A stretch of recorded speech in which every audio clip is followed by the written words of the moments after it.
Okay, so in Friday's lesson, we looked at composite functions again, but we looked specifically at restricting a domain when the composite functions sort of weren't simpatico with each other, when the composite would not work. So I wanted to just show you example 22 before I moved on to the main focus of today's lesson. And the main focus of today's lesson is, just make sure that door's closed, please, when you come in. Is inverse relations. So we'll look at that in a tick. If you were not here on Friday, that applies to a few of you, and you haven't caught up yet, i.e. you haven't watched the video and you haven't done any practice work from this particular part, you're going to struggle with what I've got now, and you're going to struggle with what I've got later in the lesson. The bit about inverse relations themselves, you should be pretty much okay with. But you will be behind if you don't keep up. And I know it sucks if you've been ill or if you're away on an excursion, whatever else. But it's not something I have much control over. If you're away, you have to catch up in your own time, in your study skills time, or in your study periods, because we just can't stop. Unfortunately, we can't just leave it there. In example 22, we've got the function f of x equals x squared minus 1 is is a member of the real set, and g of x is equal to the square root of x, and x must be greater than or equal to 0. So you're kind of your standard sort of couple of functions here. State why g composed with f is not defined, and I didn't use this sort of setup very often or very clearly on Friday, but it's going to be something that I use a lot moving forward. It's a really simple, straightforward kind of notation. I'd suggest that, or we can see here, we list the two functions along down the side here. We have domain and range along here, and then we start listing them. So I'd probably be a little bit more shortcutty than that. I'd probably go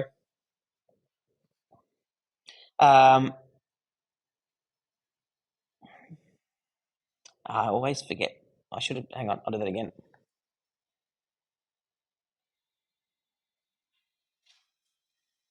So domain and range, F and G, you can put that in its own box as well if you want to, like that. I just do a really quick box like that. And then you're putting down the domain here, and then you're putting down, I just have to flick between them, sorry, just to get it right.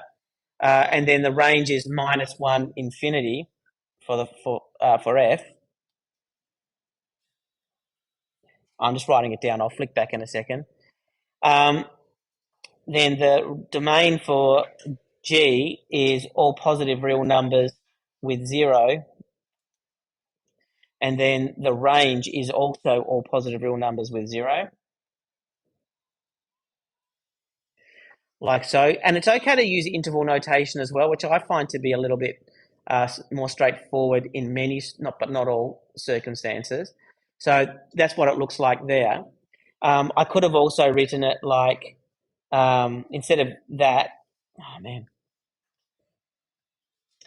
I could have written that as from 0 to infinity in round brackets, because infinity is not included, nor is 0. So that would do the same sort of thing, right? So you can write, you could write interval notation instead when it's, I think when it's tidier, just do it, interval notation.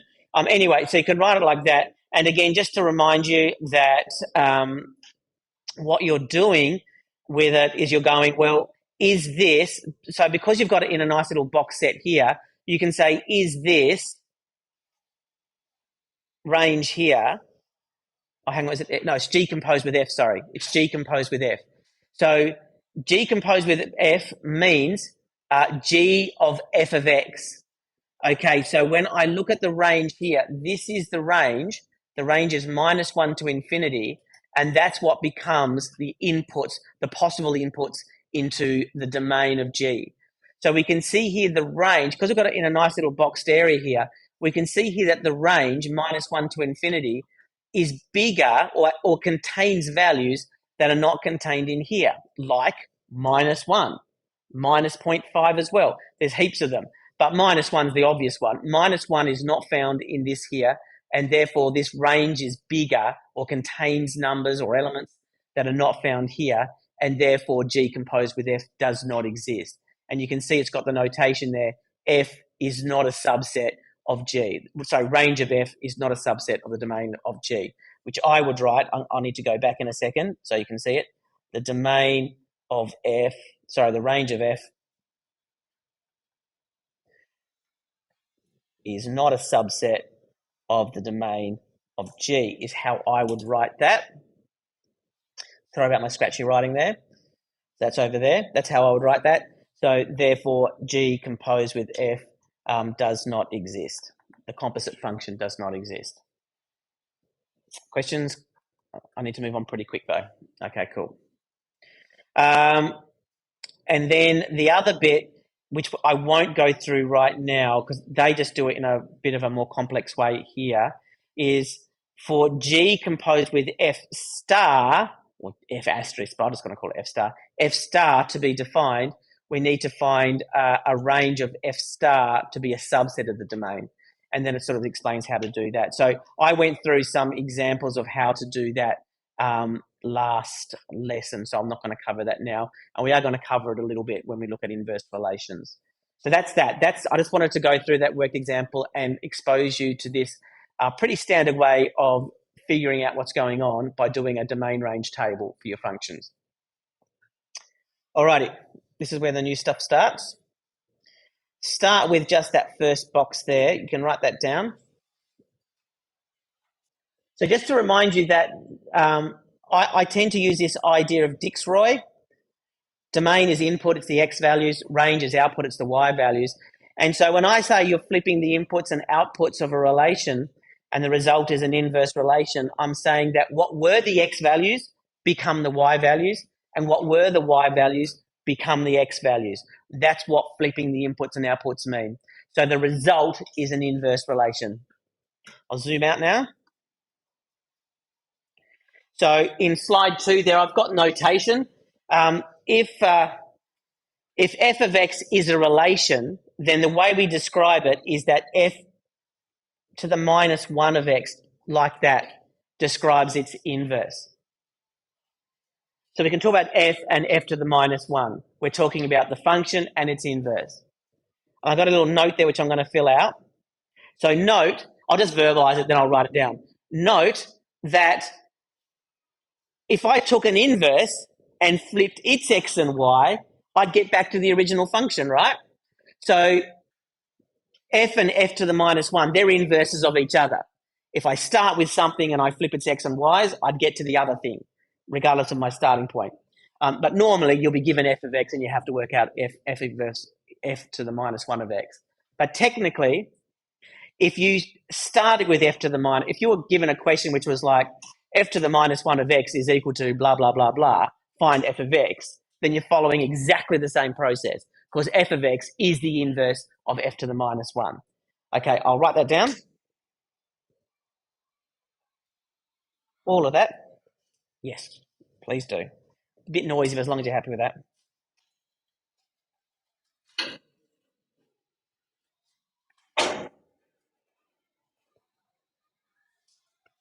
Okay, f and f minus 1 are inverses of each other. Any questions? All right, so rather than go through a deep dive on what all this means, I'm actually going to show you how to find the inverse, give you a small amount of time to practice finding that inverse, and then we're going to deep dive a little bit more, okay? So let's just say you're given a function g of x equals 10x minus 9. This is how you find the inverse. First of all, rather than using g of x, I'm going to use y. Y is equal to 10x minus 9. Then I'm going to use that basic definition of an inverse, which is I flip the inputs and the outputs. So in other words, what was y is now x, and what was x is now y. See what I did there? Just switch the x and the y over. Next, I'm going to make y the subject of the equation. Yeah? I'm going to have y on the left and whatever else on the right. So that means I'm going to add 9 to both sides. So that gives me 10y equals x plus 9. And then I'm going to divide both sides by 10 to get y is equal to x plus 9 all over 10. And that is my inverse function. I'll just pop it over here, i.e. g of minus 1 of x is equal to x plus 9 all over 10. That is the inverse function. Questions? Okay, let's try another one. H of x equals x plus 1 all cubed. Y is equal to x plus 1 all cubed. Flip the input and the output. X is equal to y plus 1 all cubed. And now I need to make y the subject of the equation. So I'm going to cube root both sides. Note that when you're doing an odd power, it's not plus or minus, it's just the cube root of it. That's why I chose it. So I've got the cube root of x is equal to y plus 1. Therefore, y is equal to the cube root of x minus 1, i.e. h of minus 1. Oh, that's not very good space there. I might need to just squish it in a little bit. i.e.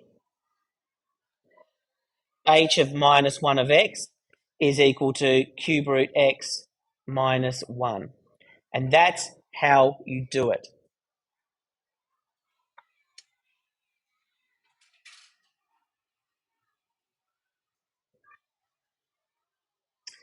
So just focus on this bit here that I've got on the screen. Exercise 1F on page 39.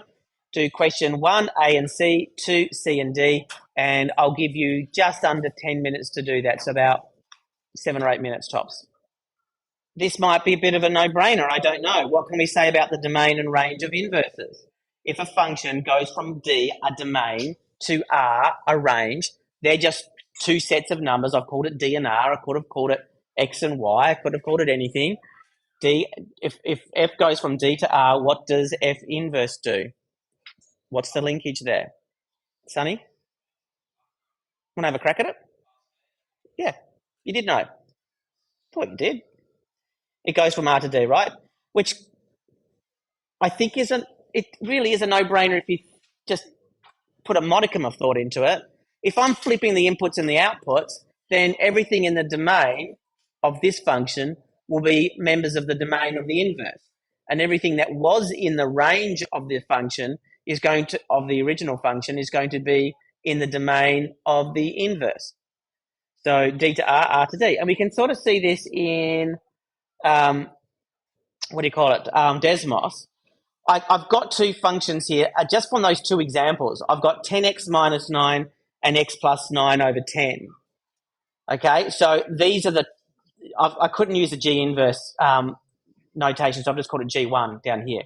So these are two inverse functions of each other, and we can see the blue line is the inverse, and the red line is G of x, and I'm hoping you can see that they are flipped over. So if I take this line, if you can imagine, I'm just doing this vision I was saying for the video. If you flip it like that, it would rest upon the blue line.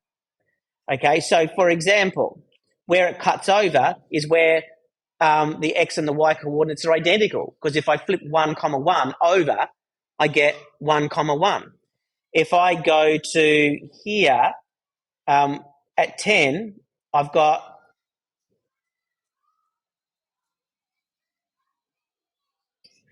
not quite getting it, but you can sort of see it's 10, 1.91 on the blue line.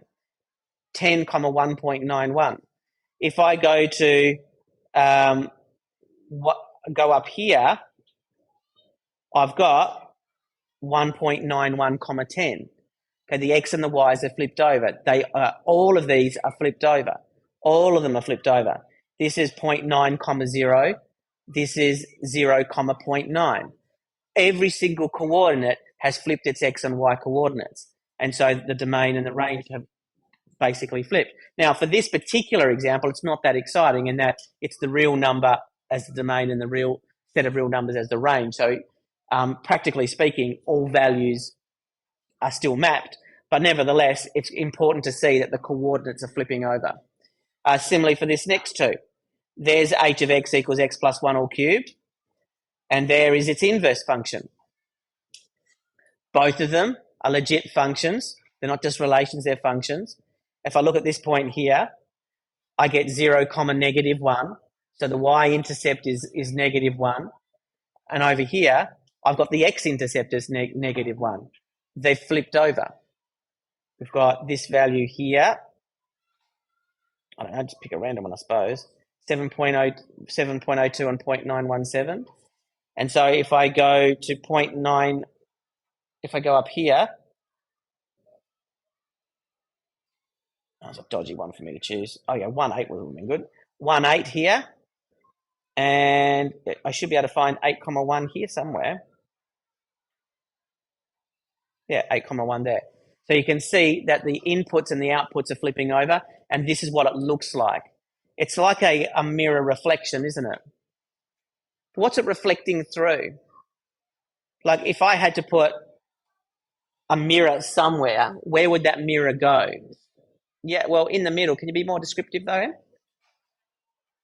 Between both of them. Good. So what would it look like? Can you describe the line? It would be linear. Beautiful. That works for these two as well. I know it looked messy, but it works for those two as well.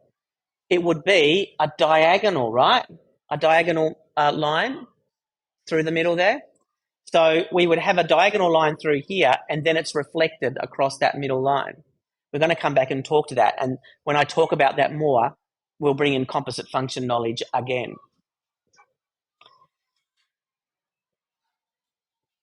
Okay, well, actually, we're going to talk about it now. I thought I was going to talk about it later, but I'm going to talk about it now. So let's have a look at this. What can we say with f composed of f minus 1? Now, we're not worrying about restricting domains and stuff like that. We're just going to talk about f composed with f minus 1. So I've written down an example here. We've got f of x equals x plus 1 all cubed, and we've got f to the minus 1 of cubed x minus 1. So they're our two functions. They are definitely inverses of each other, right? They're just what I just showed you before. I'm not trying to trick you there.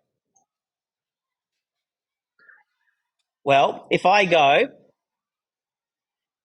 f composed of f minus 1 of x, that's the same as f of f minus 1 of x, like so.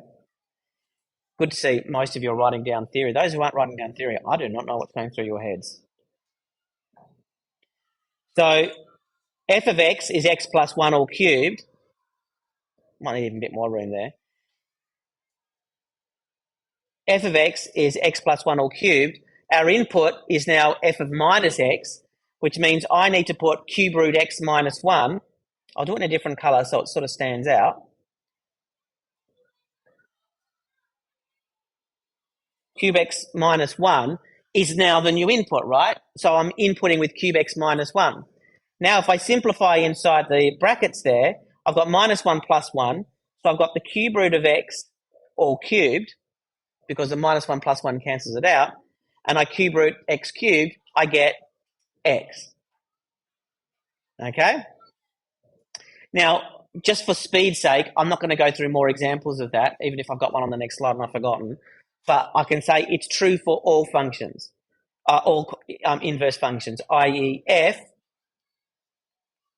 composed with f minus 1 of x is equal to x for all inverse functions. Yep. So that's a property of inverse functions. If I am given two functions and I know and I can tell that the composite of the functions is equal to just x by itself, not 2x, not 3x, not 1 on x, not x squared, just straight old x, then you can say they must be inverses of each other. They must be.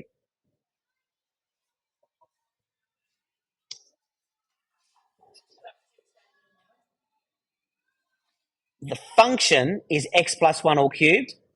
I replace the x with the f minus 1 of x expression. The plus 1 comes from the function.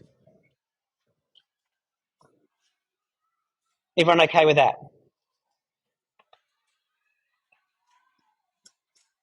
Back to Desmos for a tick. If I add in the line y equals x,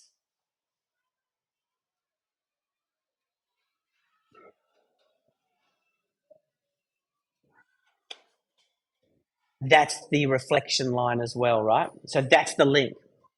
Okay, so logically, I think it makes sense. If I take a number and pass it, I'll come back to this in a second. If I take a number from the inverse function and it outputs this, and then the output of that goes through the function, I'm going to get back to the same thing again. So it kind of makes sense that by the time it's gone through the whole machine, what I get out is what I put in. So I put in X, I get out X effectively. So I put in 3, I'll get out 3. I'll put in 7, I get out 7. Put in pi, I'll get out pi. Because once it's gone through the machine, it's gone from a value here to a value here. That value gets put into here, and that value then gets put out to here. It's got to be the same as that by definition of the inverse. So that's why that works. And then the nice, neat little linkage, I'll just go for the cubic one because it looks nicest, I suppose, is we can sort of see that with this mirror line here, which is y equals x, which is basically what f composed with f of minus 1 is. It's the new function y equals x. We can see that this is reflecting across. Every value here reflects across the diagonal until it gets to here, and so on. Am I making sense there? Questions? Okay, moving on. Got to be quick if you're going to ask questions. I'll turn all this off. Let's have a look at the square function. So here's y equals x squared. Sorry, it's the same color as the dotted line.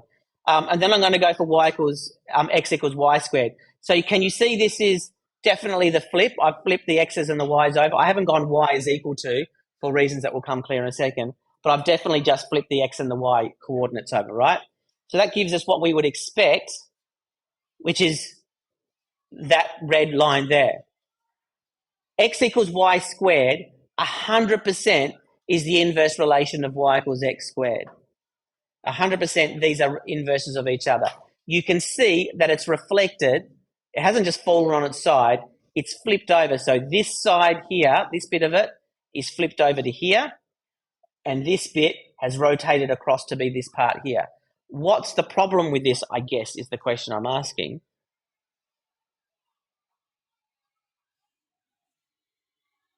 It's a relation, perfect, but it's not a function.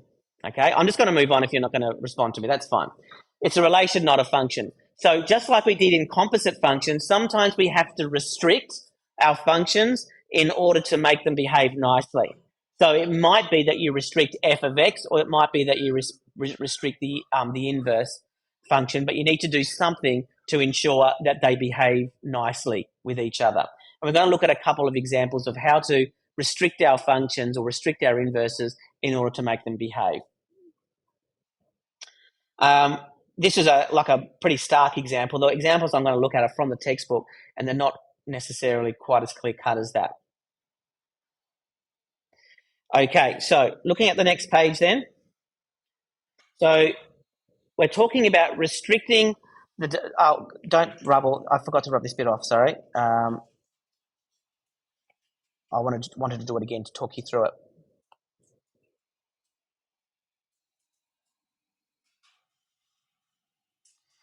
Okay, so this is example. This first example is from the textbook, and it is example. It's exercise 3, part A. So exercise 3, part A. Sorry, 1F, question 3, part A. Okay, so we have a function that goes from a very specific domain, -2, 6, and then outputs to the real set of numbers. That's fine. Its output's probably not quite all real numbers, but that's fine for what we're doing. And the rule is f of x equals 2x minus 4. This rule does exist beyond this domain, but we've been told the domain has been restricted to -2, 6 to start with. Then when we set up our inverse, we need to make sure our inverse is similarly restricted so that it's not causing the overall composite to fail, I suppose. So first of all, let's work out the inverse. So y is equal to 2x minus 4. Swapsies. X is equal to 2y minus 4. Solvesies for y. We're going to add 4 to both sides to get 2y is equal to x plus 4. And then I'm going to divide both sides by 2 to get y equals x plus 4 all over 2. Okay, that okay? Next thing I'm going to do is a domain range table. So I'm going to go like this.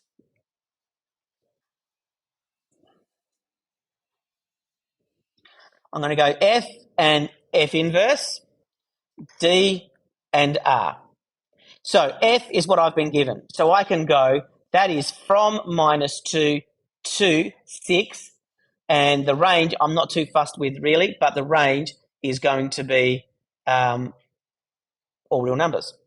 That's basically just from the question. In order for the inverse to work, its range must match or be less than the domain of F. Remember, it can be less than. So I can straight away say I need the range to be -2, 6 or less than that. If it ends up being less than that, that's fine. It just can't be greater than that. So this is what I need to work out, right? I need to work out what the domain is that would give me an output of -2, 6.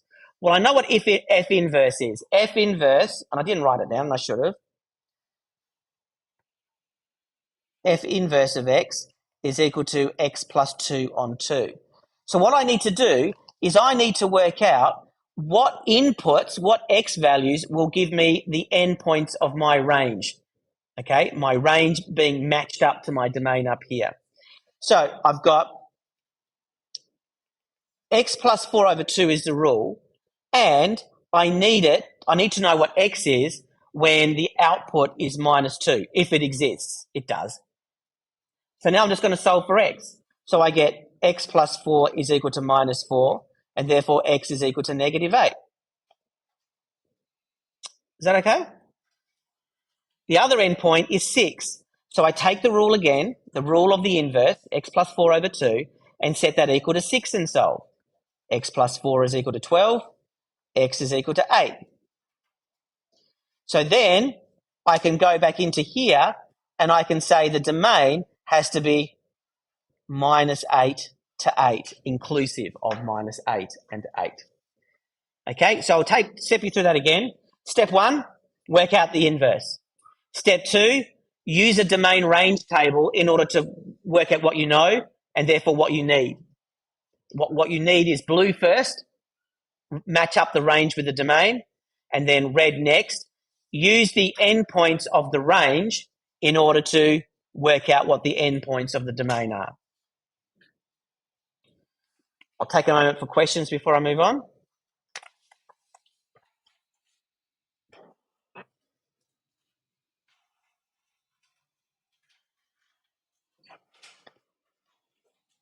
Okay. Example 2, 3b.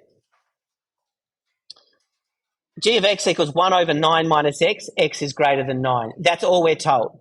Okay, without thinking about it too much, I'm just going to work out the inverse. Doesn't matter if it doesn't exist or it's not quite right yet, because we're going to restrict the domain later in order to get it working. So I'm just going to go, wrong color. Y is equal to 1/9 minus x. X is equal to 1/9 minus y. Now I'm going to do a bit of a flipsy here. I hope that's okay with you. I'm going to flip these two here. And I'm going to say x, just tell me if it doesn't make sense, x is equal to 1/9 minus y.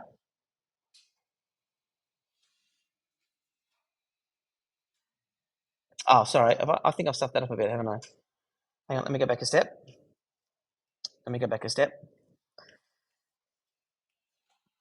That was just me being a numpty. I'll say that again.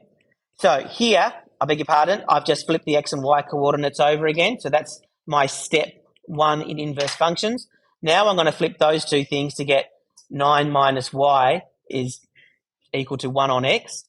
So I've multiplied both sides by 9 minus y, divided both sides by x. Just did that in one step. And now I'm just going to add y to both sides, subtract 1 on x from both sides to get 9 minus 1 on x. That is my inverse function, i.e. f to the inverse 1 of x, g inverse of x is equal to 9 minus 1 on x for a given domain and range we haven't figured out yet. But we know that at least x can't equal 0, right? Just based upon our understanding that we can't divide by 0, so we at least can't have 0. Okay, now we do our domain range table.